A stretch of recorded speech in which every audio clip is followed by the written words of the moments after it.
Over the past 20 years, there have been two parallel strategies for those concerned about the end of the petrodollar and our fiat currency.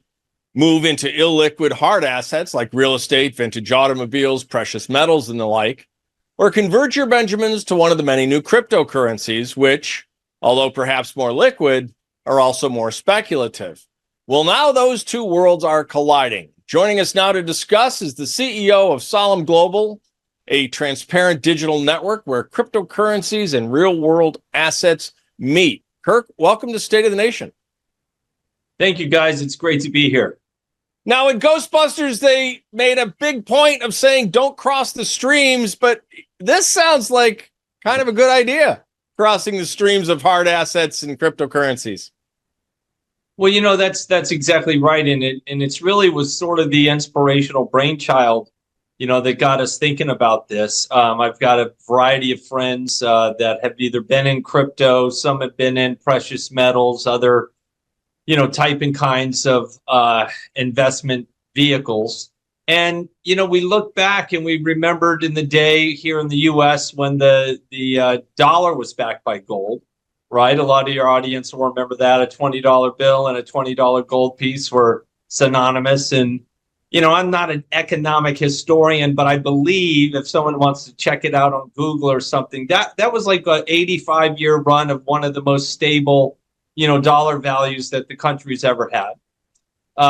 We know Franklin Delano Roosevelt got in, and part of his, strategy to fix the economic woes of the Great Depression was to, bring all the gold in and take the U.S. dollar off the pure gold reserve. And then oddly enough, when I was a kid, we moved from Boston down to Key Biscayne, Florida, lived across the street from Nixon's compound there. And he took us totally off gold and went into fiat. And, I almost want to say the rest of the story is history from there, right? I feel like it's evident that fiat currencies are out of control.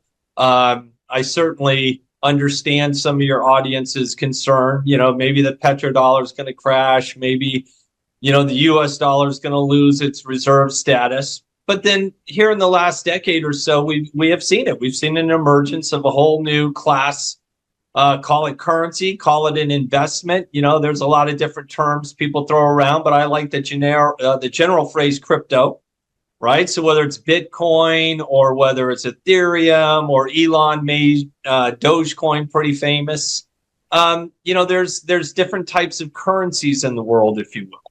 And one of them is called a stable coin, right? So a stable coin is a cryptocurrency that's pegged to something, and therefore it always remains in a constant value. And 90% of those are considered stable coins because they're pegged to the dollar. So we looked at a way that crypto could become more useful in the universe, which was as a true currency, right? Not as a speculation or as a security, or some people call it a digital property. But most of the people that buy cryptocurrency today, they buy it because they think it's going to go up. And there's a lot of speculative coins out there. And the reason people roll the dice on them is, you could go back. The number 2 currency in the world is called Ethereum. And it's anywhere from $25 to $3,400 here in the last year or so. It peaked at 4,000. It wasn't too long ago you could have got that for 18 cents. So a lot of people buy cryptocurrencies really to play them as a security, no different than Apple or Tesla or gold or silver. People buy that in a lot of cases because they hope it appreciates.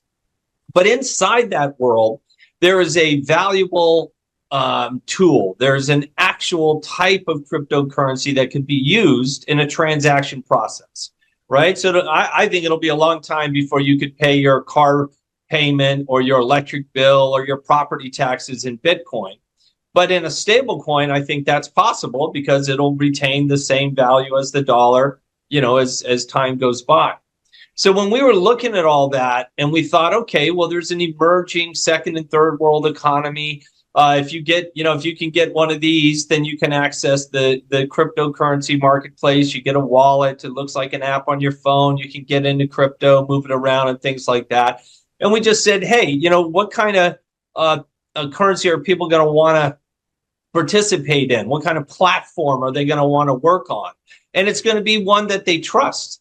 right? And if their goal is to use it in order to move money, store money, to do transactions, then you don't really want speculation, right? You want something that's pretty solid. And then when you say, hey, you can get out of it in gold, right? So it's backed by gold is a phrase people are using. I think redeemed in gold is a good one, because even back in the day, you had to take your $20 bill and go down to the mint somewhere and cash it in to get your gold piece, right? And I'm not a true economic historian, but I don't know how many percentage of the people that had the dollar or the $20 bill really did that.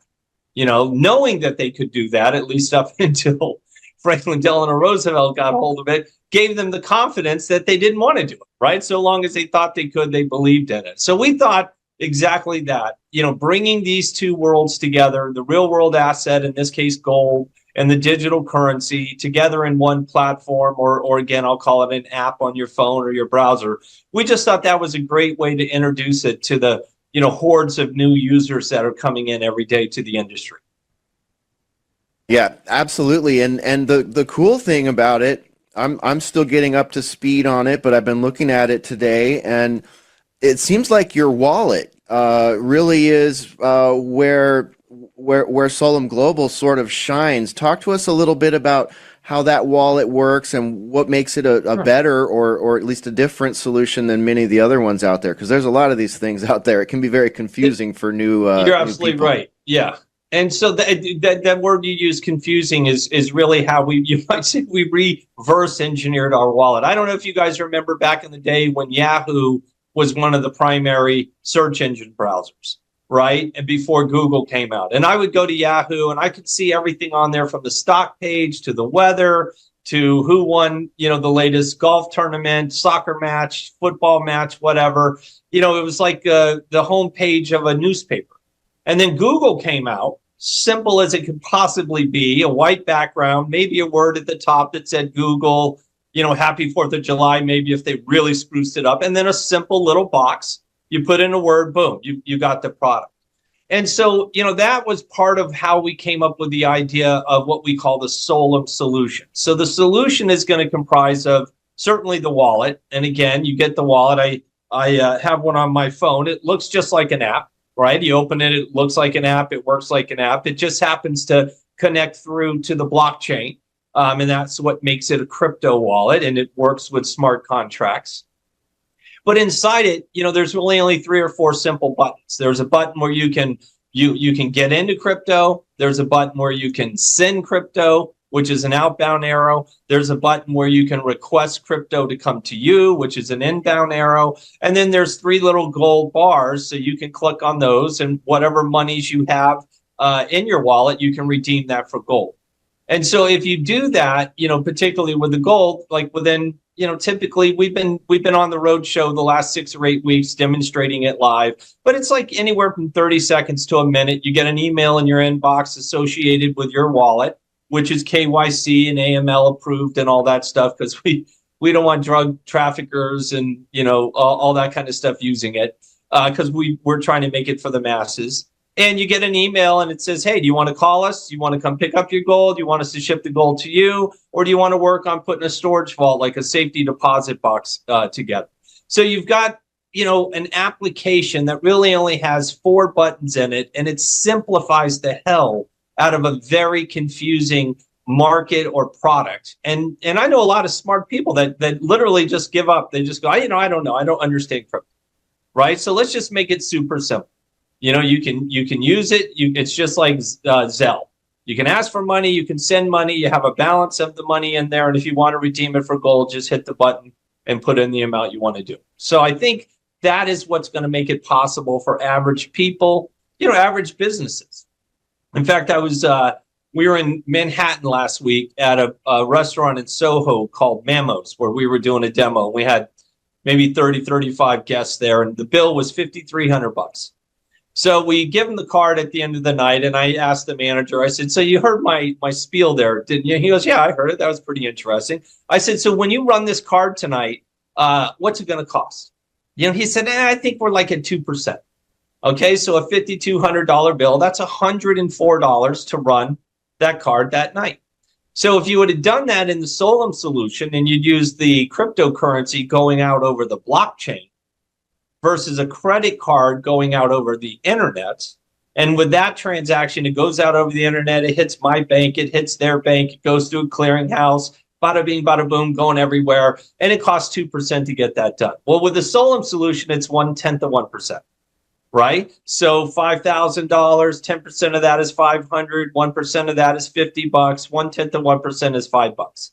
So the new way people are going to use cryptocurrencies, and it'll exceed whether the Bitcoin goes up or the Bitcoin goes down, or whether it's an ETF or what. It's just going to be average restaurant owners, Priceline.com, Amazon. They're going to want to transact in crypto because it's cheaper, it's faster, and it's safer. And I'll say this last tidbit to your audience. Last summer, PayPal, one of the biggest payment card service providers in the world, launched a stable coin and a wallet. So, they're PayPal and they're big and huge, and we're Solum, and we're about a year or so old. So I want to say we have the exact same product. They have a wallet, we have a wallet. You can access stable coins in their wallet. You can access stable coins in our wallet. You can do a transaction between a person and a person and a business and a government and a person. Any which way you want to move, spend, or store money, you can do that. And so we see that happening. And in fact, I was in Dubai a couple of, maybe it's almost a month now, but I was doing interviews with some tech teams over there, as we're growing our product offering. And one of them had just had Elon Musk on the phone. And Elon at X is looking at rolling out a wallet. And I think it's going to happen soon. I'm not trying to make an announcement here for X by any means. But when you're over there talking to serious tech developers in the, Dubai's the hub of the blockchain universe right now, and Elon's on the phone, they're getting serious about deploying a wallet. And everyone remembers he was a co-founder with Peter Thiel of PayPal. So I think, you're going to see PayPal's rolling it out. There's another payment processor out there called Stripe. A lot of people have heard of Stripe. They already will let you pay with a stable coin. And then we got X over here, making moves, and MasterCard and Visa, MoneyGram, Western Union. They're all looking at this because it's going to change the way people move money. It's just an absolute fact. And when you take one more step, and I don't know if we want to open a crazy can of worms here, but a CBDC, which most of your audience has heard of, a central bank digital currency, that's basically a digital stablecoin. And now it's issued by Darth Vader. The central banks. But it's basically the same technology. It's a digital representation of a US dollar. So, the powers that be, as I call it, whether it's the industrious startup type guys like myself and people from Silicon Valley and Seattle back in the .com days, and now Dubai, and there's a place in Switzerland called the Crypto Valley. So there's a lot of heavy duty tech hubs when it comes to all things blockchain and crypto. And this is the way the train is going. And it's just a matter of time, to see how long it takes to, get to the station nearest you.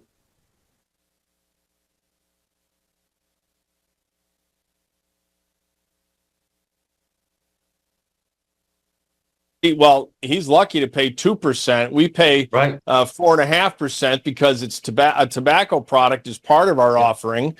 Stripe canceled us. We can't use GoDaddy payments because we sell cigars. But it's $1,500 for Visa and $1,000 for MasterCard just for the annual entry fee, just to be able to be allowed to pay 4%, 4.5% of every transaction. So $5 is compared to $120 sounds great to me. Does it work in the reverse? If you've got physical gold, can you send it to you and have it converted into stablecoin? So, it's funny. Everybody's bringing that up, and like any other company and any other technology and service, we've got to kind of roll things out in a manageable methodology. And so right now, in order to have, let's call it the marketing power and the strength of our message, which is you can go from crypto to gold, that's about as far as we've gotten it right now. I will say, probably a 30 to 60 day prep cycle, we could get that done. and make it a possible transaction direction. We just haven't rolled that out yet. In fact, our actual launch, I just got back from New York last week. We were at the United Nations, and that's where we're launching from. They've got a big, beautiful ballroom overlooking the river with a big outdoor patio, and we're really excited about that. We're the first blockchain or crypto type company that has had that opportunity, and it's been afforded to us through our sponsor there. And we're really excited about that. So right now, and that's going to be November 12th when we do this in New York. And in fact, I want to extend an invitation to you and Bryan to come up and see it. I don't know how far you guys are from New York, but it would really, I think, be interesting for you to be there and see us kick this thing off. Well, I'm just outside Syracuse, so I'd love to come down and see it. We'll have to talk offline about making that happen. Okay. Yeah, that would be great. We'd love to have you there. Kirk St. Johns, thanks so much. This is your first time on State of the Nation, but it's definitely not going to be your last. We're going to want to have you back. Good. Go to solum.global. That's SOLUM.global and find out more about this fascinating new technology and how it might make your life better. Kirk, we'll give you the last word. I just want to thank both you and Bryan for having us here and let everybody know how excited we are about being part of this new economy that's coming out now, really taking on steam. And we look forward to seeing everybody at solum.global or in New York on November 12th. Thanks. Outstanding. And stay tuned for more State of the Nation after top of the hour news and the Jason Bermas Show right here on today's News Talk TNT.